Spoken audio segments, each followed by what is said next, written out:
Hello, and welcome to this session of Scrum Master Certification course. In this session, we will discuss an interesting estimation tool, Estimation Poker. As you already know, Estimation Poker, or Planning Poker, is a derivative of Wideband Delphi. This estimation tool makes use of the Fibonacci series to estimate user stories. Let us watch a classroom Scrum session where Planning Poker is being used for estimation. The instructor distributes a pack of cards to each of the 7 participants. Okay. All right, so all of you guys have a set of these estimation cards. These are also sometimes called Planning Poker cards or Scrum cards. Basically, the set that you have in front of you, this one uses the Fibonacci sequence. If you notice, they go 1, 2, 3, 5, 8, 13, 21, and 34, okay? The Scrum framework involves the estimation of user stories and the activities required to deliver the estimated user stories. User story estimation is an essential aspect of Scrum.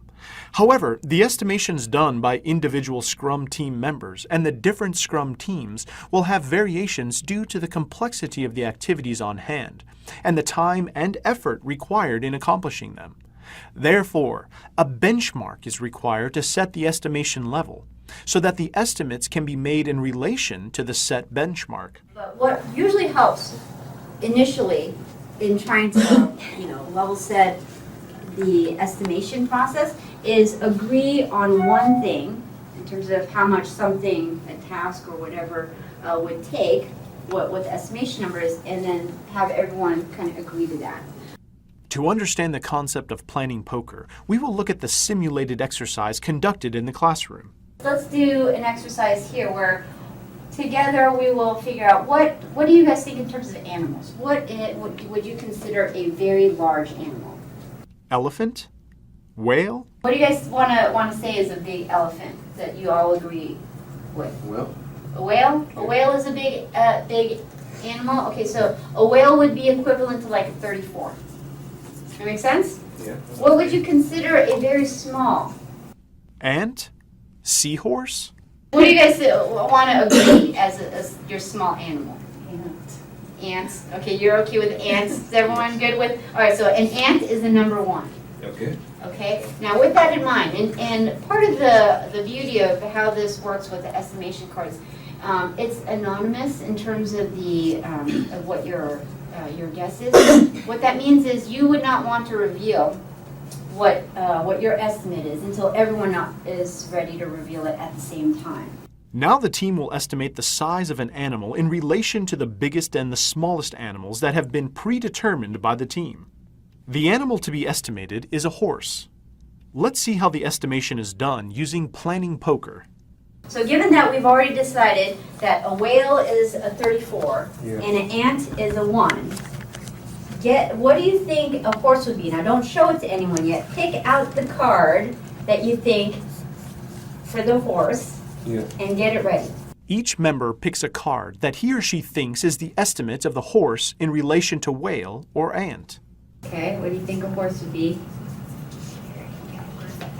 Okay. And then the idea is you all show it at the same time. Ready, set, go. Okay, so I get 13, 8, 5, 8, 8, 5. Okay, and you got 13. All right, so the way this works is then the people who had the highest estimate and the people who had the lowest estimate explain why they chose that. The highest number given to the horse is 13. So the people who guessed 13, why would you say it's a 13? The participant who assigned this number says that in relation to an elephant, which he would assign a 21, a horse would be a 13 in size according to him. All right, how about a few people who guessed low? Who had the 5?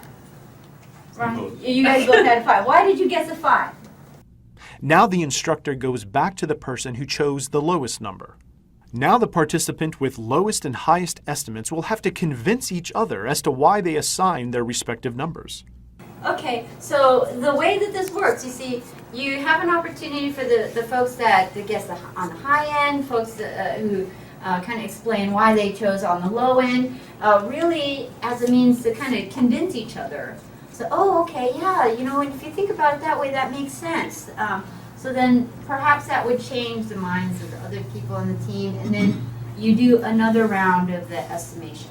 Once the convincing session is done, another round of estimation is conducted.